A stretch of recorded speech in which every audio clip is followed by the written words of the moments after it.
মাথা আঁচড়ানোর পর যে চুল উঠে তা কি করব? মহিলাদের নামাজরত অবস্থায় যদি আজান হয় তাহলে কি নামাজ পড়া চালু রাখা যাবে? গোসলখানা ও টয়লেট একসাথে থাকলে ওযু করলে হবে কিনা? মাগরিবের সাথে মিলিয়ে এশার সালাত আদায় করা যাবে কিনা? রাকাতের ছবি থাকে বুক পকেটে রেখে নামাজ পড়া যাবে কিনা জানতে চাচ্ছি। ঘোড়ার মাংস খাওয়ার বিধান কি? চেইনওয়ালা ঘড়ি পরে নামাজ পড়া কি নাজায়েজ জানালে উপকৃত হব। ট্যাপে ওযু করলে নিচে বালতি থাকে, ফলে ওযুর পানি বালতিতে পড়ে, সে পানি কি টয়লেটের কমোডে ঢালা যাবে? ওযু করার পরে কি আয়নায় মুখ দেখলে ওযু ভেঙেছেন? নতুন ঘরে বসবাস করার আগে মিলাদ পড়ানো জায়েজ কিনা? এক ইমাম বলেছেন, যাকে যেখানকার মাটি দিয়ে তৈরি করা হয়েছে তার কবর সেখানেই হবে, কথাটি কতটুকু সঠিক?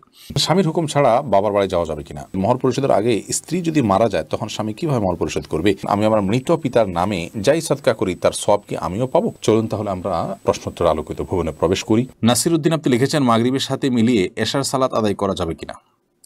আপনি মাগরিবের সাথে মিলিয়ে এশার সালাত কেন আদায় করবেন? আল্লাহ রাব্বুল আলামিন বলেছেন, ইন্নাস সালাতা কানাত আলাল মুমিনিনা কিতাবাম মাওকুতা, নিশ্চয়ই সালাত ইমানদারদের জন্য নির্দিষ্ট সময়ে পড়াটাকে অপরিহার্য করা হয়েছে, ফরজ করা হয়েছে, অতএব নির্দিষ্ট সময় আমাদেরকে সালাত আদায় করতে হবে। ফাতেমা আপনি লিখেছেন, মহিলাদের নামাজরত অবস্থায় যদি আজান হয় তাহলে কি নামাজ পড়া চালু রাখা যাবে? যাবে, কোনো অসুবিধা নেই। আজান হওয়া হলে নামাজ বন্ধ করে ফেলতে হবে, কোনো কথা নেই। আপনি নামাজ পড়ছেন, ইতিমধ্যে আজান শুরু হয়ে গেছে, আজান মুয়াজ্জিন সাহেব দিতে থাকুক, এদিকে আপনার নামাজ আপনি কন্টিনিউ করতে থাকেন, কোনো সমস্যা নেই। সৈয়দ আবু হায়দার আপনি লিখেছেন, চেইনওয়ালা ঘড়ি পরে নামাজ পড়া কি নাজায়েজ জানালে উপকৃত হব।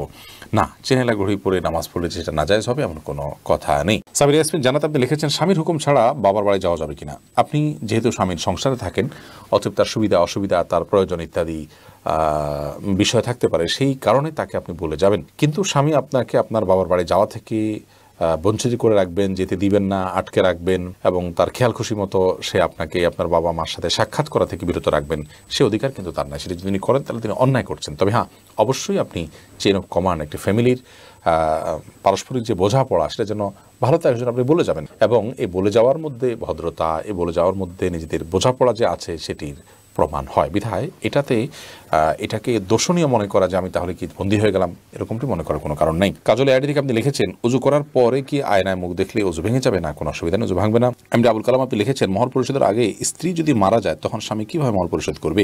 তার পক্ষ থেকে দান সদকা করে দিবেন, কিন্তু উচিত হলো জীবদ্দশাতেই মহর পরিশোধ করা। আফরোজা ইসলাম রানী আপনি লিখেছেন, নতুন ঘরে বসবাস করার আগে মিলাদ পড়ানো জায়েজ কিনা? নতুন ঘরে বসবাস করার আগে কোনো মিলাদ পড়াবেন না, এরকম কোনো নির্দেশ আমাদেরকে দেয়নি। আপনি নতুন ঘরে ওঠার সময় বিসমিল্লাহ বলে আল্লাহর নাম নিয়ে উঠে যাবেন, এর জন্য আলাদা কোনো আনুষ্ঠানিকতা আপনাকে করতে হবে, কোনো বাধ্যবাধকতা নয়। হ্যাঁ, আশপাশের লোকজন বা এলাকার মানুষ কিংবা আত্মীয় স্বজনকে ডেকে আপনি দাওয়াত খাওয়াতে চান আপনার খুশি একটা উপলক্ষে, সেটা সম্পূর্ণ আপনার ব্যাপার, শরীয়তের কোনো বিশেষ নির্দেশ নাই। আর এর জন্য মিলাদের আয়োজন করতে হবে কোনো নির্দেশ ইসলাম আমাদেরকে করেনি। আর তা না হলে শরিয়ার অন্যান্য সীমানা যেগুলো আছে সেগুলো লক্ষ্য রেখে যদি করা হয়, লঙ্ঘন না করে যদি করা হয়, তাহলে সেক্ষেত্রে এগুলো জায়েজ। জয়নুল আবেদিন আপনি লিখেছেন, ইদানিং অনেকে অনলাইনে ঘোড়ার মাংস বিক্রি করছে, ক্রেতা বিক্রেতাদের মধ্যে অনেক আলেমও আছেন, জানতে চাচ্ছি ঘোড়ার মাংস খাওয়ার বিধান কি? এটা কি শরিয়া অনুমোদিত? ভাই জয়নুল আবেদিন, ঘোড়ার মাংস, ঘোড়ার গোশত খাওয়া নিয়ে ফোকাহে কেরামের মধ্যে যে মত আমরা পাই, মত পার্থক্য যেটা আমরা পাই, সেটা হলো সংখ্যাগরিষ্ঠ ইমাম বা ইমাম চতুষ্টয়ের বেশিরভাগের মতে, ইমাম শাফি এবং আহমদের মতে এবং ইমাম মালিক রহমতুল্লাহর একটি বর্ণনা অনুযায়ী আপনার ঘোড়ার গোশত খাওয়া সম্পূর্ণ হালাল। আর ইমাম আবু হানিফা রাহিমাহুল্লাহর মত অনুযায়ী ঘোড়ার গোশত খাওয়া মাকরুহ। ক্রুটা আবার মাকরুহে তানজিহি, অর্থাৎ জাস্ট না খাওয়া ভালো, এতটুকু, মানে খেলে হারাম হবে এটি কারোর মতেই কিন্তু নয়। পুরো বক্তব্যগুলোকে সামনে রেখে আমরা খোলাসা বা সারাংশে যদি আসতে চাই তাহলে বলতে পারি ঘোড়ার গোশত খাওয়া হারাম নয়, এবং সেই কারণে ঘোড়ার গোশত কেনা বেচা করাটাও হারাম নয়।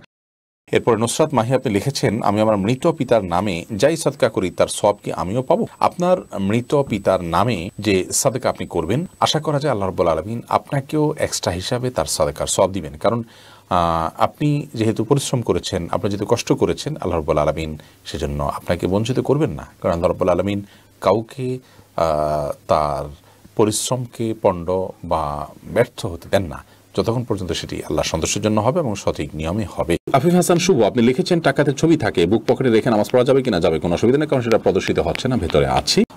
নয়নে আইডি থেকে আপনি লিখেছেন, একসাথে অনেক মসজিদে আজান হলে কয়টি আজানের জবাব দিতে হবে? আপনি প্রথম যে আজানটি শুনছেন আপনার কানে এসছে, সেই আজানটির জবাব আপনি দিবেন, এর পরেগুলো দেওয়া আপনার জন্য নির্দেশিত নয়। আনাস চৌধুরী আপনি লিখেছেন, চোখ বন্ধ রেখে সালাত আদায় করা যাবে কি? এই বিষয়ে আমাদের একটা ভিডিও আছে, মেহরবানি করে সেটা দেখে নেবেন। চোখ বন্ধ রেখে সালাত আদায় করা যাবে অতিরিক্ত মনোযোগ সৃষ্টি করবার জন্য, কিন্তু এটাকে নিয়ম বানিয়ে নেওয়া সুন্নাহ নয়। নবী করিম সাল্লাল্লাহু আলাইহি ওয়াসাল্লাম স্বাভাবিকভাবে স্বাভাবিকভাবে সালাত আদায় করতেন চোখ খোলা রেখে। একটি জয়ীফ হাদিস দ্বারা জানা যায় ইহুদিরা চোখ বন্ধ করে সালাত আদায় করে। তো সাধারণ অবস্থাতে চোখ খুলে সালাত আদায় করা উচিত, কিন্তু কখনো কখনো বা আপনার মনোযোগ সৃষ্টি করার উদ্দেশ্যে চোখ বন্ধ করে সালাত আদায় করলে সেটিতে অসুবিধা নেই। আনোয়ার ভূঁইয়া আপনি লিখেছেন, এক ইমাম বলেছেন যাকে যেখানকার মাটি দিয়ে তৈরি করা হয়েছে তার কবর সেখানেই হবে, কথাটি কতটুকু সঠিক? এরকম কোনো কথা কোরআন বা বিশুদ্ধ হাদিস দ্বারা বর্ণিত বলতে আমি জানি না, কিন্তু এরকম কথা লোকমুখে প্রচলিত আছে। আমিও জানি যে যেখানকার মাটি দিয়ে তৈরি আছে ওখান থেকেই তাকে দাফন করা হবে, এমন কথা কোরআন বা হাদিস দ্বারা প্রমাণিত নয়।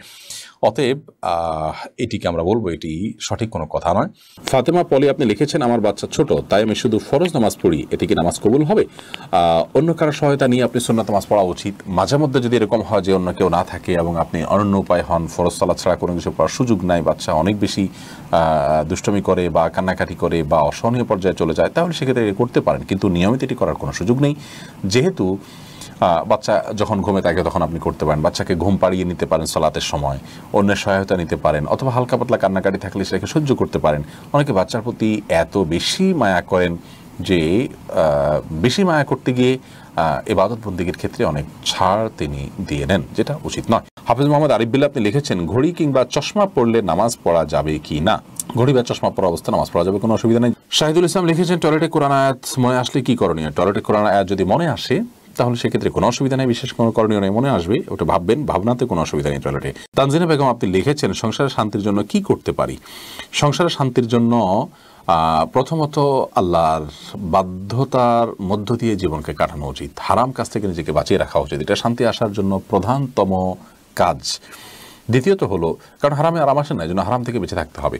দ্বিতীয়ত হলো, সংসার শান্তি আনার জন্য সবর করতে হবে, ধৈর্য ধারণ করার মানসিকতা আনতে হবে, ছাড় দেওয়ার মতো মানসিকতা আনতে হবে। দুনিয়ায় সব নয়, সেটি মাথায় রাখতে হবে। অতএব দুনিয়াতে বিভিন্ন সমস্যা, বিভিন্ন বিপদ, বিভিন্ন মুসিবত, এগুলোকে মেনে নেওয়ার মতো মানসিকতা এবং প্রবণতা আমাদের মধ্যে থাকা চাই। হোসাইন আপনি লিখেছেন, চ্যাটিংয়ের সময় মিথ্যা কথা বললে কি গুনাহ হবে যদি মন থেকে না বলি?